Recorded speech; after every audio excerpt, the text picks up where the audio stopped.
Hey guys, welcome back to She Knows. I have Bruno Gunn here from Hunger Games Catching Fire. Hi, hello. Welcome to the She Knows couch. Great to be here on your couch. So excited for you to be here. Anyways, so let's start from the beginning, the audition process.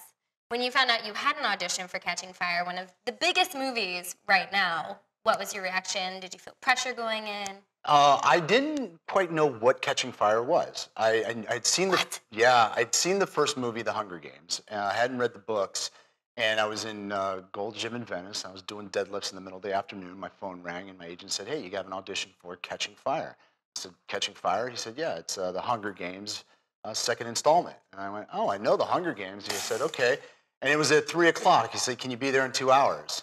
So it was one of those day of. You're like, oh, I guess. I don't even know what this is. Yeah, we'll just go try it out, see what happens. So the following week, I am on my way to Italy. I leave LAX on a Friday morning. I hit Toronto, and I'm catching a flight to Rome. And I've got about 45. Tough life, yes. Yeah. 45 minutes to catch this flight. Okay. My phone rings, and my agent's like, "Hey, what are you doing?" And I was like, "I'm trying to catch this flight to Rome. I'm in Toronto." He goes, "Well, you're not only trying to catch that flight, you're catching Fire's Brutus." And I stopped dead in my tracks. There's a little cafe. I just sat in this chair, and I was like, "What?" I was like, I just got butterflies for you. Yeah, right? Yeah. And I said, "Just say that again." Yeah. Keep saying it. Keep saying it. Yeah. I mean, just marinating that a little bit. And I made a few phone calls to my fiance and my friend, and I was like, "Dude, I gotta get on this plane. I gotta get on the plane." So here I am with this life-changing news. And I couldn't share it with anyone. Who was most intimidating to meet? Or who were you most looking forward to meeting? Wait, what was the first question? Intimidating. Intimidating. Let's answer that. Okay. Donald Sutherland. Really? President Snow. Oh. Yeah. He is kind of a scary man. He is. And when you're around him, you're like, oh, this guy's, Is he like his character in real life? He's very stoic and very proper. And he's Donald Sutherland. You don't want to put your foot in your mouth in front of him. Exactly. Oh, tell us about Jennifer Lawrence. Everybody loves her. As they should, and deservingly so. She's not just a massive talent, but she's just genuine. And you hear that a lot, and it's real. She's warm and open and inviting, and gives you a safe place to play. You never feel like, and then there's jokes, and you see it Jennifer Lawrence joking? Right. What? Yeah, she's full of little one-liner jokes and fun little anecdotes. So you got to tell us a story from set. What is like the most ridiculous thing she did or said on set? Well, I'll speak for me, right? Okay. So her and I had this little thing going where she'd be like, hey Bruno, and she'd have a jacket, and then behind the jacket she'd be like, she'd come back with her middle finger. Middle finger. Yes. She does that a lot. She does that a lot. Right, yeah. And so then I'd go hide behind someone. I'd be like, Jennifer, and I'd come back and, give her the middle finger. All right, now I want to talk about something a little personal. Okay? We're going to get personal. These bodysuits. Yeah. What were the bodysuits like? Yeah, tight. Tight. Yes, very tight. Yeah. Very tight. They were comfortable. They were just really super tight, and it took some time to get into them. So would you wear the bodysuit now in everyday life? I tend to go to the grocery store in the bodysuit. Yeah. All right, I'll need a picture of that as well. Of course. Your arena costume. Tell us what that looks like, because I actually haven't seen it yet.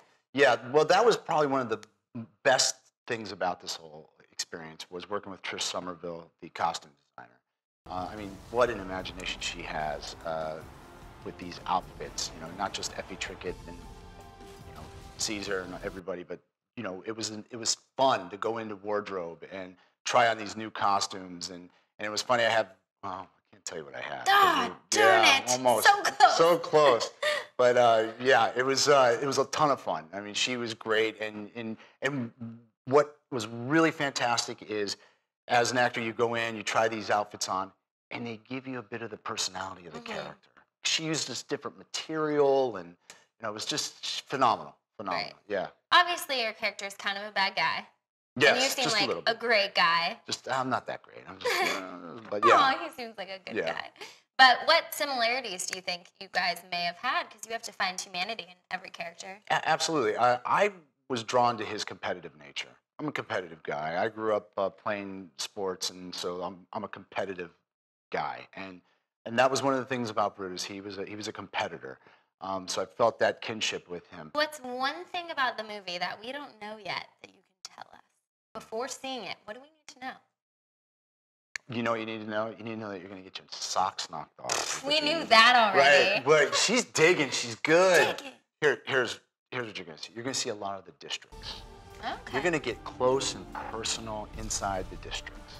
That's what you're going to see. How's District 2? I mean, that's getting close up. It's one of the higher ones. Yeah, well, District 2 is the wealthiest, 1 and 2 are the wealthiest districts. Right. It is the privileged district. So that was another thing that was a big influence for my character was this guy had the best of everything. He had the best training equipment, the best food, the best lodging. You know, it was the best. So someone had asked me, you know, what district would you align yourself with? Like, I'm not leaving too. All right. Well, if you had to choose 7 celebrities to go into a real Hunger Game to battle it out with you, who would you choose? 7 real. This is a good question too. 7 celebrities, right? Okay, so I'd take The Rock with me. Right? That'd be a tough one. I'd take Jason Statham with me. I'd take Jessica Alba with me. Of course you right? would. I'd take Wesley Snipes. Okay. Like Wesley Snipes. It's 4. Stuff. That's 4, right? It's a good question, I know, right? 2 more. 2 more. I want women. I want some strong women. I'll take Katniss Everdeen. Okay. Okay, give me Katniss Everdeen. And one last one. I'm going to throw in, just because I'm old school, I'm going to go with Sylvester Stallone. Oh, he would.